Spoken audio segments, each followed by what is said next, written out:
ഫോണിൽ ചുമ്മാ ടാപ്പ് ചെയ്തുകൊണ്ടിരുന്ന പണം ലഭിക്കുന്നു. എല്ലാവരും ഇപ്പോൾ ഹാംസ്റ്റർ കോമ്പാറ്റിന് പുറകെയാണ്. സത്യത്തിൽ എന്താണ് ഈ ഒരു സാധനം? ഇതിലൂടെ നമുക്ക് യഥാർത്ഥത്തിലുള്ള റിയൽ ആയിട്ടുള്ള ക്യാഷ് ലഭിക്കുമോ? എന്താണ് ഇതിന് പുറകിലുള്ള കാര്യങ്ങൾ? ഇതെല്ലാം വെറും ഒരു സ്കാം മാത്രമാണോ? വിശദമായി തന്നെ പരിശോധിക്കാം. വെൽക്കം ബാക്ക് ടു F4 അഫ്ലു ഹിയർ.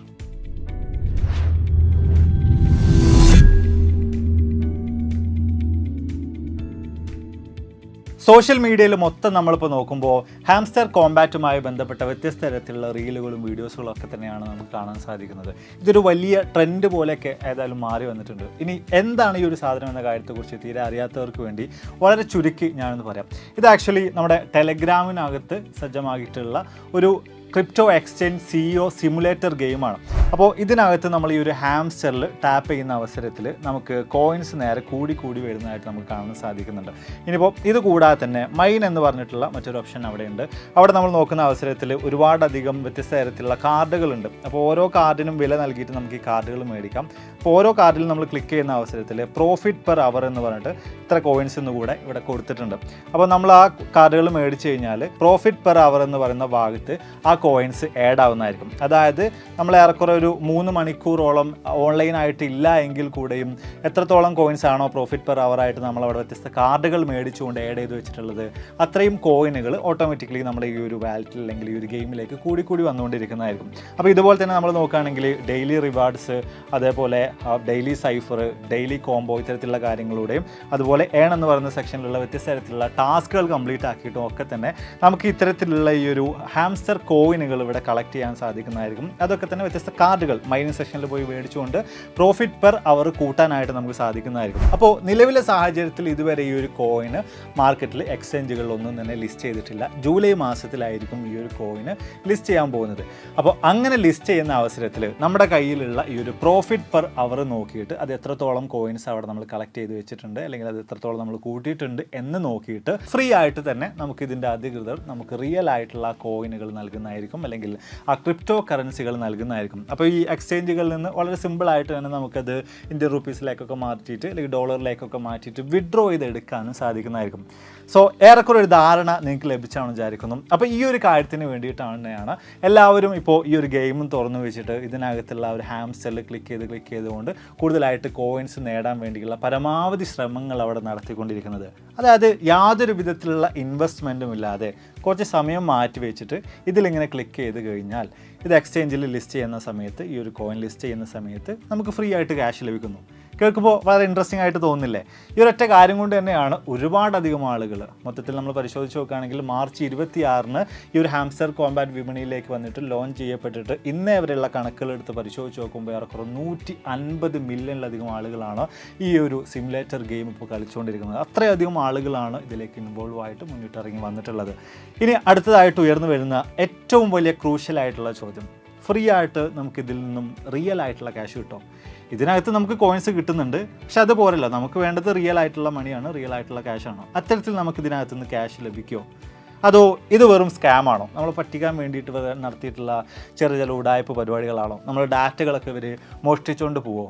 ഇത്തരം കാര്യങ്ങളെക്കുറിച്ചൊക്കെ തന്നെയും വളരെ കൃത്യമായിട്ട് മനസ്സിലാകണമെന്നുണ്ടെങ്കിൽ എന്താണ് ക്രിപ്റ്റോ കറൻസി എന്നും എന്താണ് ബ്ലോക്ക് ചെയിൻ എന്നും എന്താണ് അതുമായി ബന്ധപ്പെട്ട വൈറ്റ് പേപ്പർ എന്നും എന്താണ് എയർ ഡ്രോപ്പ് എന്നൊക്കെ വിശദമായിട്ട് തന്നെ നമ്മൾ മനസ്സിലാക്കേണ്ടതുണ്ട്. കുറച്ചധികം കോംപ്ലിക്കേറ്റഡ് ആയിട്ടുള്ള വിഷയങ്ങളാണ്, പക്ഷേ മാക്സിമം നിങ്ങൾക്ക് വേണ്ടിയിട്ട് ലഘുവായിട്ട് ഞാനത് പറയാൻ ശ്രമിക്കാം. മുമ്പ് നമ്മൾ ഇതുമായി ബന്ധപ്പെട്ടൊക്കെ വീഡിയോസ് ചെയ്തിട്ടുണ്ടായിരുന്നു. ബിറ്റ് കോയിൻ എന്താണ് ക്രിപ്റ്റോ കറൻസി ഒക്കെ വിശദമായിട്ട് തന്നെ നമ്മൾ വീഡിയോകൾ ചെയ്തിട്ടുണ്ടായിരുന്നു. ഇനി ഇവിടെ വളരെ ചുരുക്കിയിട്ട് ഈ കാര്യങ്ങളെക്കുറിച്ചൊന്ന് പറയുകയാണെങ്കിൽ ഈ ക്രിപ്റ്റോ കറൻസികൾ എന്ന് പറയുന്നത് ഒരുതരം ഡിജിറ്റൽ കറൻസികളാണ്. ഇപ്പോൾ ഇന്നത്തെ കാലത്ത് ഗൂഗിൾ പേയും ഫോൺ പേ ഒക്കെ ഉപയോഗിച്ചുകൊണ്ടിരിക്കുന്ന ഡിജിറ്റൽ മണി ഉപയോഗിച്ചുകൊണ്ടിരിക്കുന്ന നമുക്ക് ആ കാര്യത്തെക്കുറിച്ച് കൂടുതലായിട്ടുള്ള വിശദീകരണങ്ങളുടെ ഒന്നും യാതൊരുവിധ ആവശ്യങ്ങളുമില്ല. പക്ഷേ നമ്മൾ ഈ നോർമൽ ട്രാൻസാക്ഷനുകളിൽ നിന്ന് ഈ ക്രിപ്റ്റോ കറൻസിയെ തീർത്തും വ്യത്യസ്തമാക്കുന്നത് എന്താണെന്ന കാര്യത്തെക്കുറിച്ച് നോക്കുകയാണെങ്കിൽ അവിടെ ഇടനിലക്കാരില്ല എന്നൊരു കാര്യത്തെക്കുറിച്ച് നമുക്ക് കാണാൻ സാധിക്കുന്നുണ്ട്. കുറച്ചുകൂടെ ട്രാൻസ്പെറൻസിയോട് കൂടിയിട്ട് കൃത്യമായിട്ട് സുതാര്യതയോട് കൂടിയിട്ട് അവിടെ നമുക്ക് ട്രാൻസാക്ഷൻസ് നടത്താനായിട്ട് സാധിക്കുന്നുണ്ട്. അതായത് കുറച്ച് വിശദമായിട്ട് പറയുകയാണെങ്കിൽ ഞാൻ നിങ്ങൾക്ക് കുറച്ച് പണം നൽകുകയാണെന്ന് വിചാരിക്കാം, കുറച്ച് കൂടുതൽ തന്നെ ആയിക്കോട്ടെ, ഒരു 10 ലക്ഷം രൂപ ഞാൻ നിങ്ങൾക്ക് നൽകുകയാണെന്ന് വിചാരിക്കാം. അപ്പോൾ ഞാൻ എന്താ ചെയ്യുക, ഞാൻ നേരെ ബാങ്കിൽ പോയിട്ട് ആ പണം നേരെ ബാങ്കിന് നൽകിയിട്ട് നിങ്ങളുടെ അക്കൗണ്ടിലേക്ക് ഇടാൻ വേണ്ടിയിട്ട് പറയുകയാണ് ചെയ്യാം. അപ്പോൾ എൻ്റെയും നിങ്ങളുടെയും ഇടയിൽ ഒരു ഇടനിലക്കാരനായിട്ട് ബാങ്ക് വരുന്നുണ്ട്. അപ്പോൾ ബാങ്കിന് വേണമെന്നുണ്ടെങ്കിൽ എന്തെങ്കിലും തരത്തിലുള്ള ക്രയവിക്രയങ്ങളോ മറ്റോ ഒക്കെ ഈ ഒരു പണം ഉപയോഗിച്ചുകൊണ്ട് ചെയ്യാൻ സാധിക്കുന്നുണ്ട്. എന്തെങ്കിലും തരത്തിലുള്ള ഉടായ്പകൾ വേണമെങ്കിൽ അതൊക്കെ തന്നെയും അവിടെ നിന്നുകൊണ്ട് ചെയ്യാൻ സാധിക്കുന്നുണ്ട്. പക്ഷേ ഈ ക്രിപ്റ്റോ കറൻസികളുടെ കാര്യത്തിലേക്ക് നോക്കുമ്പോൾ ഞാൻ നിങ്ങൾക്ക് പണം അയക്കുകയാണെന്നുണ്ടെങ്കിൽ അത് നേരിട്ട് നിങ്ങളുടെ കൈകളിലേക്കാണ് എത്തുന്നത്, അല്ലെങ്കിൽ നിങ്ങളുടെ ക്രിപ്റ്റോ കറൻസി വാലറ്റുകളിലേക്കാണ് എത്തുന്നത്. അപ്പോൾ തീർച്ചയായിട്ടും ഇവിടെ നമുക്ക് ഉയർന്നു വരുന്ന വലിയൊരു ചോദ്യമുണ്ട്.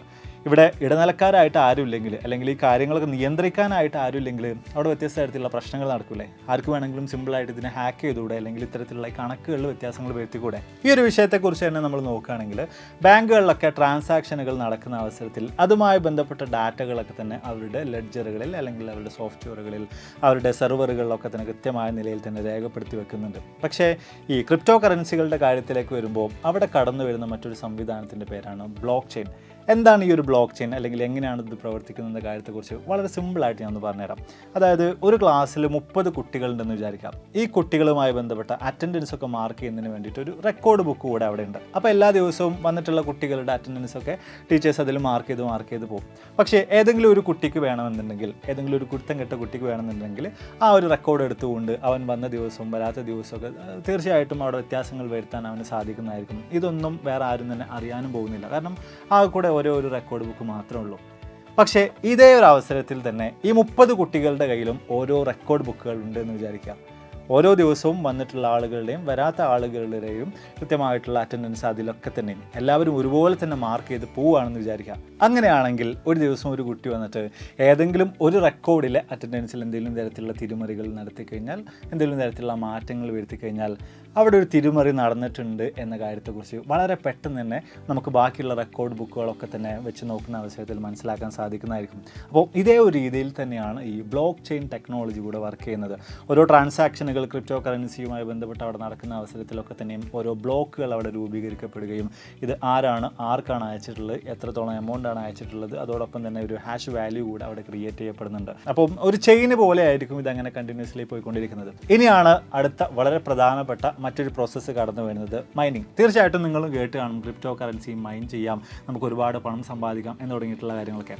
എന്താണ് സത്യത്തിൽ ഈ ഒരു മൈനിങ് എന്ന കാര്യത്തെക്കുറിച്ച് നമ്മൾ നോക്കുകയാണെങ്കിൽ ഈ ട്രാൻസാക്ഷനുകൾ നടക്കുന്ന അവസരത്തിൽ അവിടെ ഒക്കെ തന്നെ രൂപീകരിക്കപ്പെടുന്ന ബ്ലോക്കുകളെ കൃത്യമായിട്ട് മനസ്സിലാക്കുക, അതിലെന്തെങ്കിലും തരത്തിലുള്ള ക്രമക്കേടുകൾ നടന്നിട്ടുണ്ടോ എന്ന കാര്യത്തെക്കുറിച്ച് കണ്ടെത്തുക എന്നുള്ളത് തന്നെയാണ് യഥാർത്ഥത്തിൽ ഈ മൈനിങ്ങിലൂടെ അവിടെ ഓരോരുത്തരും ചെയ്തുകൊണ്ടിരിക്കുന്ന ജോലി. അതായത് കൃത്യമായിട്ട് ഓരോ ബ്ലോക്കുകളെയും വെരിഫൈ ചെയ്യുക, ബ്ലോക്ക് ചെയിനിൽ യാതൊരു വിധത്തിലുള്ള പ്രശ്നങ്ങളുമില്ല, ആരും യാതൊരു വിധത്തിലുള്ള ക്രമക്കേടുകളും നടത്തിയിട്ടില്ല എന്ന കാര്യം ഉറപ്പുവരുത്തുകയാണ് യഥാർത്ഥത്തിൽ ഈ മൈനേഴ്സൊക്കെ തന്നെ അവിടെ ചെയ്തുകൊണ്ടിരിക്കുന്ന കാര്യം. അതായത് നമ്മൾ മുമ്പേ പറഞ്ഞ ഉദാഹരണവുമായിട്ട് ചേർത്ത് വെച്ച് നോക്കുകയാണെങ്കിൽ ടീച്ചർ വന്നിട്ട് ക്ലാസ്സിലെ 30 കുട്ടികളുടെയും ഈ റെക്കോർഡ് ബുക്കുകളെല്ലാം കളക്ട് ചെയ്തുകൊണ്ട് അതെല്ലാം ചേർത്ത് വെച്ചുകൊണ്ട് ആരും ക്രമക്കേടുകൾ നടത്തിയിട്ടില്ല എന്ന് ഉറപ്പുവരുത്തുന്നത് പോലെ തന്നെയാണ് യഥാർത്ഥത്തിൽ ഈ മൈനിങ് ചെയ്യുന്ന അവസരത്തിൽ അവിടെ അതുമായി ബന്ധപ്പെട്ട പ്രോസസ്സുകളൊക്കെ തന്നെ നടക്കുന്നത്.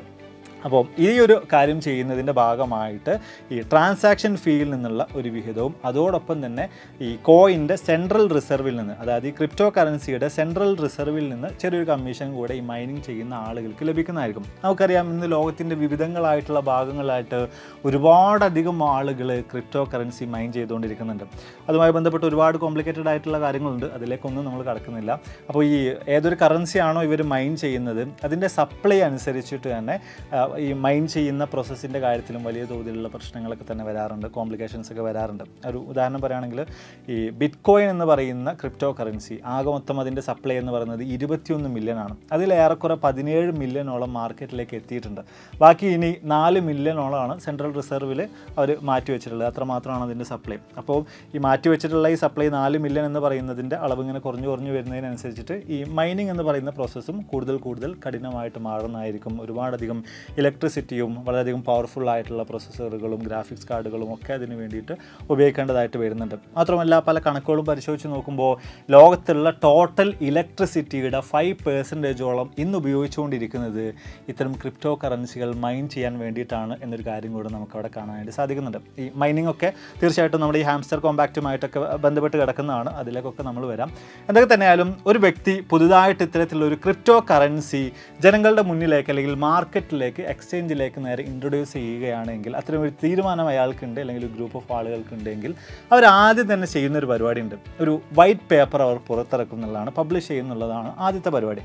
അപ്പോൾ ആ വൈറ്റ് പേപ്പറിൽ കൃത്യമായിട്ട് ഈ ഒരു ക്രിപ്റ്റോ കറൻസിയുമായി ബന്ധപ്പെട്ട് അതിൻ്റെ പർപ്പസ്, അതിൻ്റെ ടെക്നോളജി, അതുപോലെ യൂസ് കേസസ്, എക്കണോമിക് മോഡൽ, അങ്ങനെ തുടങ്ങിയിട്ടുള്ള കാര്യങ്ങളൊക്കെ തന്നെ വളരെ കൃത്യമായ നിലയിൽ തന്നെ ആ വൈറ്റ് പേപ്പറിൽ അവർ വിശദീകരിക്കാറുണ്ട്. അപ്പോൾ ഏതൊരു വ്യക്തിക്കും വളരെ സിമ്പിളായിട്ട് തന്നെ ഒരു ക്രിപ്റ്റോ പ്രൊജക്റ്റുമായി ബന്ധപ്പെട്ടുള്ള ഈ വൈറ്റ് പേപ്പർ കൃത്യമായി വായിച്ച് നോക്കിക്കൊണ്ട് അതിൽ ഇൻവെസ്റ്റ് ചെയ്യണോ അല്ലെങ്കിൽ ആ ഒരു ക്രിപ്റ്റോ കറൻസി മേടിക്കണോ എന്ന തീരുമാനങ്ങളൊക്കെ വളരെ എളുപ്പത്തിൽ തന്നെ എടുക്കാനായിട്ട് സാധിക്കുന്നതായിരിക്കും. ഇനിയിപ്പോൾ എങ്ങനെയാണ് ഈ ഒരു ക്രിപ്റ്റോ കറൻസിക്ക് ഒരു വില വരുന്നത് എന്ന കാര്യത്തെക്കുറിച്ച് നമ്മൾ പരിശോധിച്ച് നോക്കുകയാണെങ്കിൽ, അതായത് ഇപ്പോൾ ഒരു വ്യക്തി നേരെ വന്നുകൊണ്ട് എൻ്റെ കയ്യിൽ ഇങ്ങനെ ഒരു പ്രൊജക്റ്റ് ഉണ്ടെന്ന് പറഞ്ഞിട്ട് നേരെ ഒരു ക്രിപ്റ്റോ കറൻസി ആയിട്ട് അത് ലിസ്റ്റ് ചെയ്യുകയാണല്ലോ. അപ്പോൾ അതിന് എങ്ങനെയാണ് ഒരു മൂല്യം കൽപ്പിക്കപ്പെടുന്നത്, ആരാണ് ഇതിനൊരു വില നൽകുന്നത്, ആ ഒരു കാര്യത്തെക്കുറിച്ച് നമ്മൾ നോക്കുകയാണെങ്കിൽ അതിന് വ്യത്യസ്തമായിട്ടുള്ള ഘടകങ്ങൾ അവിടെയുണ്ട്, സ്വാധീനം ചെലുത്തുന്നുണ്ട് എന്ന കാര്യത്തെക്കുറിച്ച് നമുക്ക് മനസ്സിലാക്കാൻ സാധിക്കും. അതിൽ ഒന്നാമതായിട്ട് വരുന്നത് സപ്ലൈയും ഡിമാൻഡുമാണ്. സപ്ലൈയിലും ഡിമാൻഡിലും വ്യത്യസ്ത മാറ്റങ്ങൾ വരുന്നതിനനുസരിച്ചിട്ട് ആ ക്രിപ്റ്റോ കറൻസിയുടെ വിലയിലും വ്യത്യസ്ത തരത്തിലുള്ള മാറ്റങ്ങൾ നമുക്ക് കാണാൻ സാധിക്കുന്നുണ്ട്. രണ്ടാമത്തെ ഒരു വിഷയം എന്ന് പറയുന്നത് ഗ്ലോബൽ അക്സെപ്റ്റൻസ് ആണ്. എല്ലാവരും ഈ ഒരു കറൻസി അക്സെപ്റ്റ് ചെയ്യുന്നുണ്ടെങ്കിൽ തീർച്ചയായിട്ടും ആളുകൾ ഈ ഒരു കറൻസി കൂടുതലായിട്ട് മേടിക്കാനുള്ള സാധ്യതകളുണ്ട്. സ്വാഭാവികമായിട്ടും അവിടെ ഡിമാൻഡ് കൂടുന്നത് കൊണ്ടൊക്കെ വലിയ തോതിലുള്ള വില വർധനവും മറ്റുമൊക്കെ അവിടെ നമുക്ക് കാണാനായിട്ട് ഏതായാലും സാധിക്കുന്നതായിരിക്കും. അടുത്തൊരു കാര്യം വരുന്നത് മീഡിയ കവറേജ് ആണ്. വലിയൊരു മീഡിയ കവറേജ് ഈ ഒരു ക്രിപ്റ്റോ കറൻസിക്ക് ലഭിക്കുകയാണെങ്കിൽ തീർച്ചയായിട്ടും ഒരുപാടധികം ആളുകൾ ഈ ഒരു ക്രിപ്റ്റോ കറൻസി വാങ്ങാൻ തയ്യാറാവും. എല്ലാവർക്കും ഒരു ട്രസ്റ്റൊക്കെ തീർച്ചയായിട്ടും ഈ കറൻസിയുമായി ബന്ധപ്പെട്ട് അവിടെ ബിൽഡ് ആകുന്നതായിരിക്കും. അതിനാലൊക്കെ തന്നെ അടുത്തൊരു ഘടകമായിട്ട് വരുന്ന ഇൻവെസ്റ്റ്മെൻറ്റ് എന്ന് പറയുന്ന കാര്യത്തിലേക്ക് കൂടെ ആളുകൾ കൂടുതലായിട്ട് ശ്രദ്ധ കേന്ദ്രീകരിക്കുന്നതായിരിക്കും. കൂടുതൽ ആളുകൾ ഈ ഒരു കറൻസി മേടിക്കാൻ വേണ്ടിയിട്ട് ഒരു ഇൻവെസ്റ്റ്മെൻ്റ് ആയിട്ട് മേടിക്കാൻ വേണ്ടി പോലും മുന്നോട്ടേക്ക് വരുന്നതായിരിക്കും. അപ്പോൾ ഇത്തരത്തിലുള്ള വ്യത്യസ്തമായിട്ടുള്ള കാര്യങ്ങൾ കൊണ്ടൊക്കെ തന്നെ ഓരോ ക്രിപ്റ്റോ കറൻസിയും ലിസ്റ്റ് ചെയ്തതിന് ശേഷം അതിൻ്റെ വിലയിൽ വ്യത്യസ്ത മാറ്റങ്ങൾ നമുക്ക് അവിടെ കാണാനായിട്ട് സാധിക്കുന്നതായിരിക്കും. അപ്പോൾ ഇത്തരം ഒരു കറൻസി അല്ലെങ്കിൽ ഇത്തരം ഒരു കോയിനൊക്കെ മാർക്കറ്റിൽ ലിസ്റ്റ് ചെയ്യുന്ന അവസരത്തിൽ, എക്സ്ചേഞ്ചിൽ ലിസ്റ്റ് ചെയ്യുന്ന അവസരത്തിൽ അതിനെ സംബന്ധിച്ചിടത്തോളം അതിന് നല്ല രീതിയിൽ പബ്ലിസിറ്റി കിട്ടുക, എല്ലാവരും അതിനെക്കുറിച്ച് അറിയുക, നല്ല രീതിയിലൊരു കവറേജ് കിട്ടുക എന്നൊക്കെ പറയുന്നത് വളരെ ഇമ്പോർട്ടൻ്റ് ആയിട്ടുള്ള കാര്യമാണ്. ആ ഒരു ക്രിപ്റ്റോ കറൻസി അല്ലെങ്കിൽ ആ ഒരു ക്രിപ്റ്റോ പ്രൊജക്റ്റിനെ അതിൻ്റെ ഭാവിയൊക്കെ വലിയ തോതിൽ തന്നെ സ്വാധീനിക്കുന്ന ഘടകമാണ്. അതിനാലൊക്കെ തന്നെ ഏതൊരു ക്രിപ്റ്റോ കറൻസിയും മാർക്കറ്റിൽ ലിസ്റ്റ് ചെയ്യുന്നതിന് മുൻപേ തന്നെ അതിൽ നിന്നുള്ളൊരു വിഹിതം കൃത്യമായിട്ട് തന്നെ ഈ കറൻസിയെ പ്രൊമോട്ട് ചെയ്തിട്ടുള്ള ആളുകൾക്ക് നൽകുന്നതായിരിക്കും. അതിനെയാണ് നമ്മൾ എയർ ഡ്രോപ്പ് എന്ന് പറയുന്നത്. അപ്പോൾ വളരെ കൃത്യമായ നിലയിൽ തന്നെ ക്രിപ്റ്റോ കറൻസിയെക്കുറിച്ചും ബ്ലോക്ക് ചെയിൻ ടെക്നോളജിയെക്കുറിച്ചും മൈനിങ്ങിനെക്കുറിച്ചും എയർ ഡ്രോപ്പിനെ കുറിച്ചും വൈറ്റ് പേപ്പറിനെ കുറിച്ചൊക്കെ നിങ്ങൾക്ക് ഒരു ധാരണ ലഭിച്ചാണെന്ന് വിചാരിക്കുന്നു. ഇനി നേരെ നമുക്ക് ഈ ഒരു ഹാംസ്റ്റർ കോമ്പാറ്റ് എന്ന് പറയുന്ന ഈ ഒരു ടെലഗ്രാമിനകത്ത് നമ്മൾ കളിച്ചുകൊണ്ടിരിക്കുന്ന ഗെയിമിൻ്റെ അല്ലെങ്കിൽ സിമുലേറ്റർ ഗെയിമിൻ്റെ വിഷയത്തിലേക്ക് വരാം. ഇവിടെ ഇത് ഫേക്ക് ആണോ അല്ലെങ്കിൽ ഇത് യഥാർത്ഥത്തിലുള്ളൊരു ഗെയിമാണോ, ഇതിൽ നിന്നുള്ള പണം നമുക്ക് ലഭിക്കുമോ അല്ലെങ്കിൽ ഇതിന് പുറകിലുള്ള കാര്യങ്ങൾ എന്തൊക്കെയാണ് എന്ന കാര്യത്തെക്കുറിച്ച് നമ്മൾ നോക്കുമ്പോൾ നമ്മൾ ആദ്യം തന്നെ എത്തിച്ചേരുന്നൊരു സ്ഥലം എന്ന് പറയുന്നത് ഈ പ്രൊജക്റ്റുമായി ബന്ധപ്പെട്ട വൈറ്റ് പേപ്പറിലേക്കാണ്. പക്ഷേ അത്തരമൊരു വൈറ്റ് പേപ്പർ നിലവിൽ നമുക്ക് ഹാംസ്റ്റർ കോമ്പാറ്റുമായി ബന്ധപ്പെട്ടുകൊണ്ട് കാണാനേ സാധിക്കുന്നില്ല. അതായത് ഇതെന്താണെന്നോ ഇതിൻ്റെ പർപ്പസ് എന്താണെന്നോ ഇതിന് പുറകിലുള്ള ടെക്നോളജി എന്താണെന്നോ അങ്ങനെ തുടങ്ങിയിട്ടുള്ള യാതൊരു വിധത്തിലുള്ള വിശദാംശങ്ങളും ഈ ഒരു ഹാംസ്റ്റർ കോമ്പാറ്റിന് പുറകിലുള്ളതായിട്ട് നമുക്ക് കാണാനായിട്ട് സാധിക്കുന്നില്ല. അതൊക്കെ വരും എന്നുള്ള നിലയിലുള്ള ചില അനൗൺസ്മെൻറ്റുകൾ മാത്രമാണ് നമുക്ക് അവിടെ കാണാൻ സാധിക്കുന്നത്. ഇനി രണ്ടാമത്തെ ഒരു വലിയ വിഷയം എന്ന് പറയുന്നത് ഇതിന് പുറകിൽ പ്രവർത്തിക്കുന്നത് ആരാണ് എന്ന കാര്യത്തെക്കുറിച്ചുള്ള യാതൊരു വിധത്തിലുള്ള വിശദാംശങ്ങളും ഇവരുടെ വെബ്സൈറ്റുകളിലോ മറ്റൊക്കെ നമ്മൾ പരിശോധിച്ച് നോക്കുന്ന അവസരത്തിൽ നമുക്കവിടെ കാണാനായിട്ട് സാധിക്കുന്നില്ല. അപ്പോൾ ഈ കാര്യങ്ങളൊക്കെ വെച്ചുകൊണ്ട് ഹാംസ്റ്റർ കോമ്പാറ്റ് ഒരു വലിയ തട്ടിപ്പ് മാത്രമായിരുന്നു, ഇതിൽ നിന്നും നമുക്ക് യാതൊരു വിധത്തിലും പണം ലഭിക്കില്ലേ എന്ന കാര്യത്തെക്കുറിച്ച് നമ്മൾ നോക്കുകയാണെങ്കിൽ അവിടെ ഹാംസ്റ്റർ കോമ്പാറ്റിനെ പോസിറ്റീവായിട്ട് ചിത്രീകരിക്കുന്ന ഒന്ന് രണ്ട് ഘടകങ്ങൾ കൂടിയുണ്ട്. അതിൽ ഒന്നാമതായിട്ട് വരുന്നത് ടോൺ എന്ന് പറയുന്ന ബ്ലോക്ക് ചെയിനിൽ അവരുടെ പാർട്ണർഷിപ്പോട് കൂടിയിട്ടാണ് ഈ ഒരു കറൻസി മാർക്കറ്റിലേക്ക് ലിസ്റ്റ് ചെയ്യാൻ പോകുന്നത്. അപ്പോൾ ഈ ഒരു ഹാംസ്റ്റർ കോമ്പാറ്റ് പൂർണ്ണമായിട്ടും ഒരു ഫേക്ക് ആണ് അല്ലെങ്കിൽ സ്കാം ആണെന്നുണ്ടെങ്കിൽ അത് ടോൺ എന്ന് പറയുന്ന ബ്ലോക്ക് ചെയിനെ വലിയ തോതിൽ തന്നെ ബാധിക്കുന്നതായിരിക്കും. അപ്പോൾ ഒരിക്കലും കൃത്യമായിട്ട് അതിനെക്കുറിച്ച് മനസ്സിലാക്കാതെ ഒരിക്കലും ടോൺ എന്ന് പറയുന്ന ബ്ലോക്ക് ചെയിനിൻ്റെ അധികൃതർ ഇത്തരം ഒരു പ്രൊജക്റ്റിലേക്ക് ഇറങ്ങിത്തിരിക്കില്ല എന്ന് പറയുന്ന വലിയൊരു തോതിലുള്ള വാദം ഉയർന്നു വരുന്നുണ്ട്. അതുപോലെ തന്നെ ഇനി രണ്ടാമത്തെ ഒരു വിഷയം എന്ന് പറയുന്നത് ഓൾറെഡി പ്രീ മാർക്കറ്റ് സെയിൽ ഈ ഒരു കോയിനുമായി ബന്ധപ്പെട്ടുകൊണ്ട് ഈ ഒരു കറൻസിയുമായി ബന്ധപ്പെട്ടുകൊണ്ട് പല പ്രീ മാർക്കറ്റ് എക്സ്ചേഞ്ചുകളിലും ആരംഭിച്ചു കഴിഞ്ഞിട്ടുണ്ട്. അതായത് എക്സ്ചേഞ്ചുകളിൽ ലിസ്റ്റ് ചെയ്യുന്നതിന് മുൻപേ തന്നെ നമുക്ക് വേണമെന്നുണ്ടെങ്കിൽ ഈ ഒരു പ്രീ മാർക്കറ്റ് എക്സ്ചേഞ്ചുകൾ പോയിക്കൊണ്ട് അവിടെയുള്ള പണം നൽകിക്കൊണ്ട് നമുക്ക് ഈ ഒരു ക്രിപ്റ്റോ കറൻസി അവിടെ നിന്ന് മേടിക്കാനായിട്ടുള്ള അവസരം ഇപ്പോൾ ഓൾറെഡി തുടങ്ങിയിട്ടുണ്ട്. അപ്പം ഇതിനെയും വെച്ചുകൊണ്ട് ആളുകൾ വിശദീകരിച്ചുകൊണ്ടിരിക്കുന്നത് ഒരിക്കലും ഇത് പൂർണ്ണമായിട്ടും സ്കാം ആണ് എന്നുണ്ടെങ്കിൽ, പൂർണ്ണമായിട്ടും ഫേക്ക് ആണ് എന്നുണ്ടെങ്കിൽ ഒരു കാരണവശാലും ഇത്തരത്തിലുള്ള തരത്തിലുള്ള പ്രീ മാർക്കറ്റ് എക്സ്ചേഞ്ചുകൾ അതിൻ്റെ സെയിലും മറ്റുമായിട്ട് മുന്നോട്ടേക്ക് വരില്ല. അവരൊക്കെ കൃത്യമായിട്ട് ഇതിനെക്കുറിച്ച് പഠിച്ച് മനസ്സിലാക്കിയിട്ട് മാത്രമേ രംഗത്തേക്ക് വരൂ എന്ന് തുടങ്ങിയിട്ടുള്ള കാര്യങ്ങളാണ്. അപ്പോൾ ഈ പറഞ്ഞ കാര്യങ്ങളെല്ലാം ചേർത്ത് വെച്ചുകൊണ്ട് നമ്മൾ ഹാംസ്റ്റർ കോമ്പാറ്റ് ഒരു സ്കാമാണോ, അത് പൂർണ്ണമായിട്ടും ഉഡായിപ്പാണോ, അതിൽ നിന്ന് നമുക്കൊന്നും കിട്ടില്ലേ, അതോ ഇത് കറക്റ്റായിട്ട് കൃത്യമായിട്ട് എല്ലാവർക്കും പണം നൽകുന്ന നിലയിൽ തന്നെ മാറുമോ, ഈ കാര്യത്തെക്കുറിച്ച് നമ്മൾ നോക്കുന്ന അവസരത്തിൽ കൃത്യമായിട്ടുള്ളൊരു ഉത്തരത്തിലേക്ക് നമുക്കവിടെ എത്തിച്ചേരാൻ കഴിയാത്തൊരവസ്ഥയിൽ നമ്മൾ എത്തിച്ചേരുന്നുണ്ട്. അതിൻ്റെ പ്രധാനപ്പെട്ട ഒരു വിഷയം ഈ ഒരു ക്രിപ്റ്റോ പ്രൊജക്റ്റുമായി ബന്ധപ്പെട്ട കൂടുതൽ ഡീറ്റെയിൽസ് ഒന്നും തന്നെ നമുക്ക് അവൈലബിൾ അല്ല എന്ന് പറഞ്ഞൊരു കാര്യമാണ്. ഇനിയിപ്പോൾ എങ്ങാനും ഇത് നല്ല രീതിയിൽ തന്നെ മുന്നോട്ടേക്ക് പോയി ഇതിനെ മാർക്കറ്റ് ചെയ്തിട്ടുള്ള ആളുകൾക്ക് അല്ലെങ്കിൽ ഈ ഒരു ഗെയിം കളിച്ചിട്ടുള്ള ആളുകൾക്ക് ഒരു എയർ ഡ്രോപ്പായിട്ട് ഫ്രീ ആയിട്ട് തന്നെ ഹാംസ്റ്റർ കോമ്പാറ്റിൻ്റെ അധികൃതർ നൽകുകയാണെന്നുണ്ടെങ്കിൽ എത്രത്തോളം അവർ നൽകും, അല്ലെങ്കിൽ ഈ ഗെയിം കളിച്ചുകൊണ്ടിരിക്കുന്ന ആളുകൾക്ക് ലിസ്റ്റ് ചെയ്യുന്ന അവസരത്തിൽ എത്രത്തോളം പണം ലഭിക്കും, ആ ഒരു കാര്യത്തെക്കുറിച്ച് നമുക്കൊന്ന് പരിശോധിച്ച് നോക്കാം. ഇന്ന് ആകെ മൊത്തം 150 മില്യണോളം വരുന്ന ആളുകൾ ഈ ഒരു ഗെയിം കളിച്ചുകൊണ്ടിരിക്കുന്നുണ്ട് എന്നാണ് ഡാറ്റകളിൽ നിന്ന് നമുക്ക് മനസ്സിലാക്കാൻ സാധിക്കുന്നത്. അപ്പോൾ ഈ ഓരോ ആളുകൾക്കും വെറും $1 വെച്ച് നൽകുകയാണെങ്കിൽ, അതായത് 80-85 രൂപ അത്രത്തോളം ഡോളർ വെച്ച് നൽകുകയാണെങ്കിൽ കൂടെയും മൊത്തം എല്ലാവർക്കും ഒരുപോലെ തന്നെ നൽകി വരുമ്പോഴേക്ക് $150 മില്യൺ അവിടെ നൽകപ്പെടേണ്ടതായിട്ട് വരുന്നുണ്ട്. അതായത് ഇന്ത്യൻ റുപ്പീസിലേക്ക് നേരെ കൺവേർട്ട് ചെയ്ത് നോക്കുന്ന അവസരത്തിൽ 1252 കോടി രൂപ ഹാംസ്റ്റർ കോമ്പാറ്റിൻ്റെ അധികൃതർ ഈ ഗെയിം കളിച്ചുകൊണ്ടിരിക്കുന്ന ആളുകൾക്ക് നൽകേണ്ടതായിട്ട് വരുന്നുണ്ട്. പക്ഷേ ചിന്തിക്കുമ്പോൾ തന്നെ നമുക്കറിയാം ഒരിക്കലും ഇത് പ്രാക്ടിക്കലി പോസിബിൾ ആയിട്ടുള്ള ഒരു കാര്യമല്ല.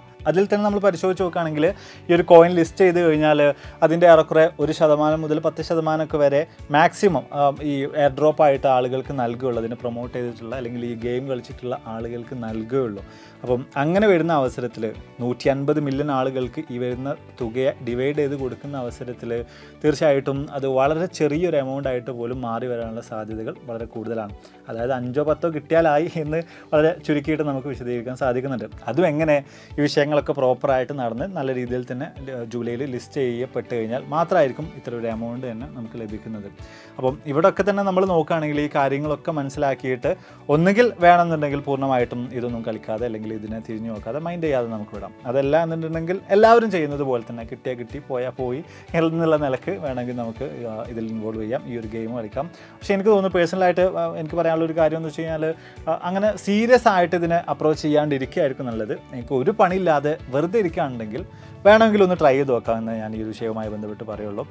എന്തൊക്കെ തന്നെയായാലും നിങ്ങൾക്ക് പണം ലഭിച്ചാലും ഇല്ലെങ്കിലും ഇതിൻ്റെ പുറകിൽ പ്രവർത്തിക്കുന്ന ആളുകൾക്ക് എന്തായാലും തീർച്ചയായിട്ടും ഒരുപാടധികം പണം എങ്ങനെയായാലും ലഭിക്കുന്നതായിരിക്കും. എങ്ങനെയെന്ന് വെച്ച് കഴിഞ്ഞാൽ അതിനുള്ള ചെറിയൊരു ഉദാഹരണമായിട്ട് ഇവിടെ യൂട്യൂബ് ചാനൽ തന്നെ എടുക്കാം.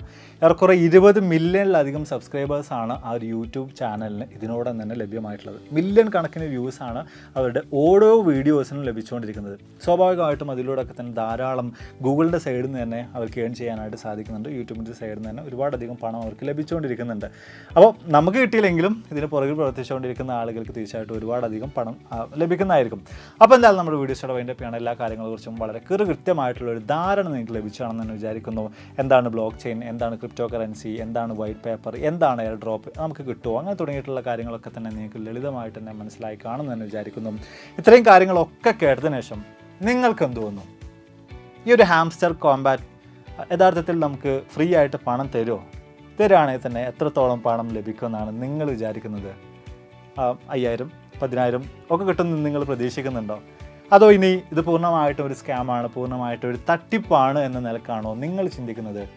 നിങ്ങളുടെ അഭിപ്രായങ്ങൾ എന്ത് തന്നെയായാലും തീർച്ചയായും താഴെ രേഖപ്പെടുത്താൻ മറക്കരുത്. അപ്പോൾ ഇതിൽ നല്ല ഒരുപാട് വീഡിയോസുകൾ മറ്റു കണ്ടുവിട്ടാണ് പ്രതീക്ഷയോടെ